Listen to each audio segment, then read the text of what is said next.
Now listen carefully and answer questions 11 to 15.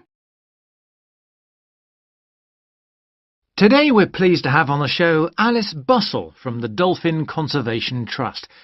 Tell us about the trust, Alice. Well, obviously its purpose is to protect dolphins in seas all around the world. It tries to raise people's awareness of the problems these marine creatures are suffering because of pollution and other threats. It started 10 years ago, and it's one of the fastest growing animal charities in the country, although it's still fairly small compared with the big players in animal protection. We're particularly proud of the work we do in education. Last year, we visited a huge number of schools in different parts of the country, going round to talk to children and young people aged from 5 to 18. In fact, about 35% of our members are children. Oh.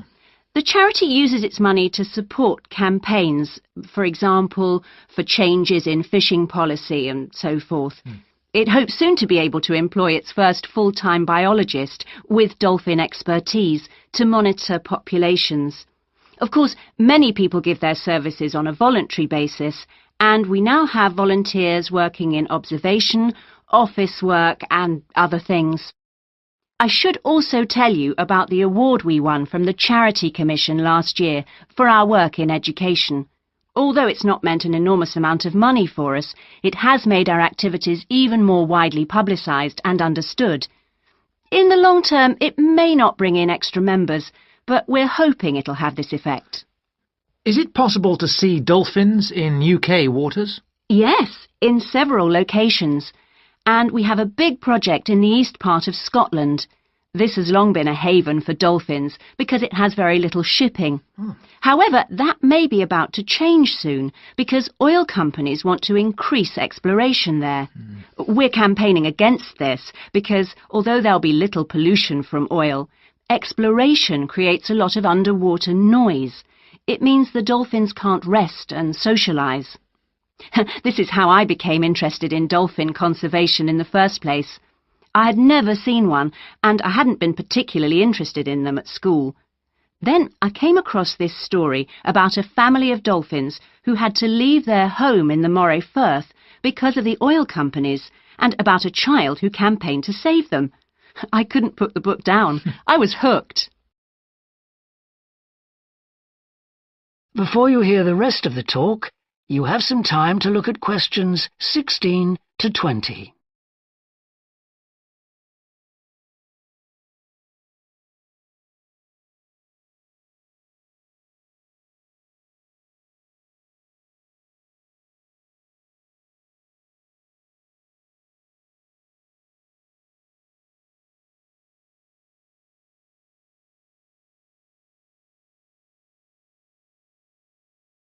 Now listen and answer questions 16 to 20.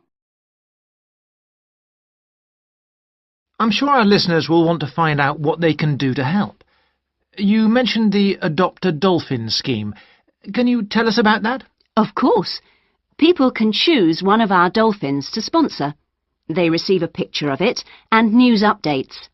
I'd like to tell you about 4 which are currently being adopted by our members: Moondancer, Echo, Kiwi and Samson. Unfortunately, Echo is being rather elusive this year and hasn't yet been sighted by our observers, but we remain optimistic that he'll be out there soon. All the others have been out in force. Samson and Moondancer are often photographed together, but it's Kiwi who's our real character, as she seems to love coming up close for the cameras, and we've captured her on film hundreds of times. They all have their own personalities. Moondancer is very elegant and curves out and into the water very smoothly, whereas Samson has a lot of energy. He's always leaping out of the water with great vigour. You'd probably expect him to be the youngest. He's not quite. That's Kiwi. But Samson's the latest of our dolphins to be chosen for the scheme. Kiwi makes a lot of noise, so we can often pick her out straight away. Echo and Moondancer are noisy too, but Moondancer's easy to find because she has a particularly large fin on her back, which makes her easy to identify. So, yes, they're all very different. Well, they sound a fascinating group. And how would you go...